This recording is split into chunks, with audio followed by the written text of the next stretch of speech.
Our next presenter is Paola Martell, and the title of her presentation is Speaking Within Subalternity, Performance Artist Guillermo Gómez-Peña and the Binary of Borders.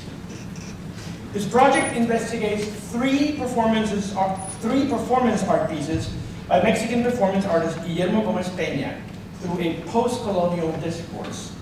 By combining theorist Gayatri Spivak's notions of strategic essentialism and the subaltern, Gómez-Peña deconstructs the essentialized identities of Mexicans, indigenous people, and other marginalized groups in the US. Using stereotypical elements of each culture, the artist gives the subaltern subject the agency needed by representing elements of dominant culture. Ahora. A critique on identities in the Mexican and US border. Originally from Mexico City and now based between Mexico City and San Francisco, his influences stem from notions of identity that exist in the border or la frontera. These notions include language, ethnicity, nationalism, space, geopolitical aspects, and more that exist in the border. So one of my main notions that I talk about throughout my project is the notion of strategic essentialism. So strategic essentialism is used as a tool by the marginalized in order to disrupt the ideologies of the dominant society.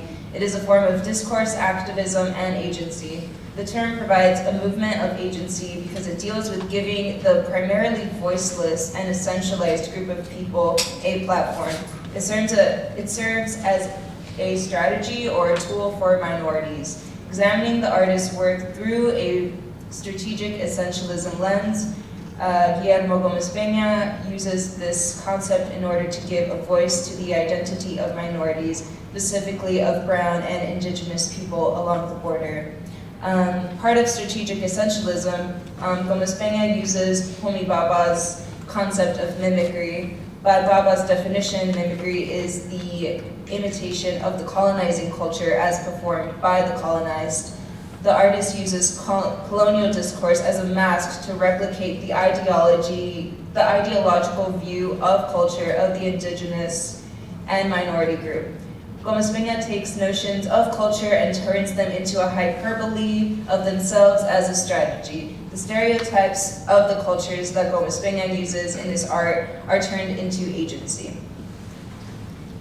So it authorizes or naturalizes the ideals of the privileged and constitutes a fixed identity onto the minority through the manipulation of culture by creating hyperboles of itself. I also touch base on the notion of the subaltern.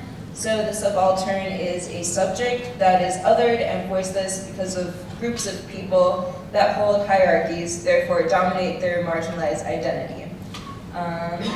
So primarily pertaining to South Asian historiography, subaltern studies is applied to Latin American studies as well. The notion of a subaltern identity is being unable to have your voice while other people, typically of a more dominant race, class, gender, etc., speaking for you. The concept of the subaltern is prevalent in the representation of border identities. Also these are photos of the artist and some of his works. In my project I've analyzed 3 of his works, but for this presentation I will be analyzing his most famous piece, which is Couple in the Cage, which was Couple in the Cage is a performance piece by Gómez-Peña and Coco Fusco.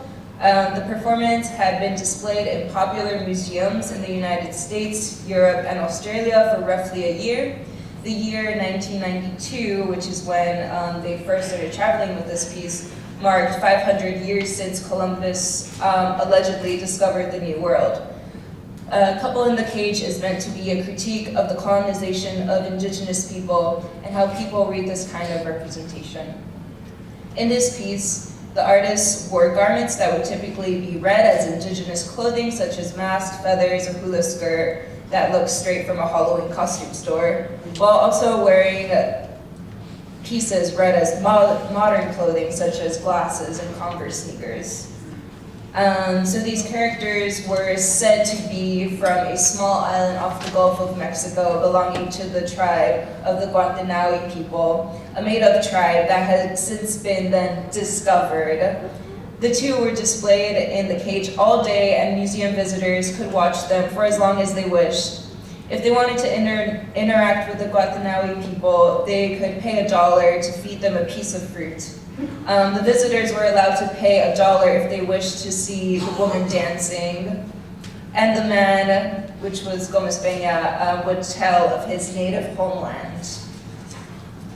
The indigenous characters did not speak English, nor did they understand the language. So Gómez-Peña would tell these false narratives speaking in the false tongue. So I will play a clip. This is from the Field Museum of Chicago, which is just down the street.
So, by embodying these dehumanizing, stereotypical notions portrayed by colonialism, the cage confronts the viewers with a violent and degrading representation of non-Western civilization.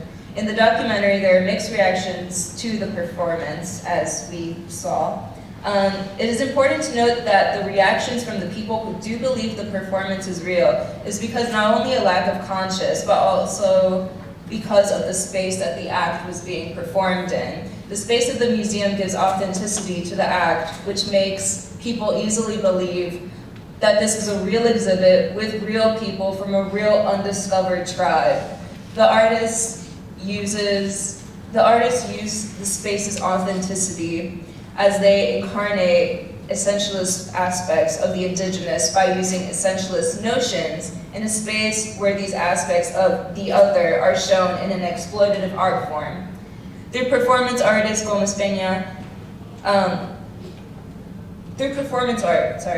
Gómez-Peña is still the subaltern. However, he obtains the power of creating an infrastructure where his voice is heard and, more importantly, seen through strategic essentialism. He essentializes notions of his identity in order to disconnect the audience from their hegemonic ideologies and represent the marginalized identities within the border. The video camera and cage are used as a platform to mediate the audience and the bodies of the artist being used in the performance or Gómez-Peña himself. With his satirical yet political way of imitating notions of Mexican and or American culture in the border within his work, we can reach a better understanding of the complexities of identity in this geographical space, and we can also deconstruct the binary notion of borders and the aspects of culture that exist within this space. Throughout my project, we can establish a new understanding of the kinetic energy that is found within identities of La Frontera and the multiplicities found in these identities. These layers of identities are always becoming rather than just being, and they're always going where they're not supposed to be going. It is not the duty of the oppressed to be the role of the translator, but rather give voice to their subalternity for people who will understand their work and who their work is meant for. Thank you.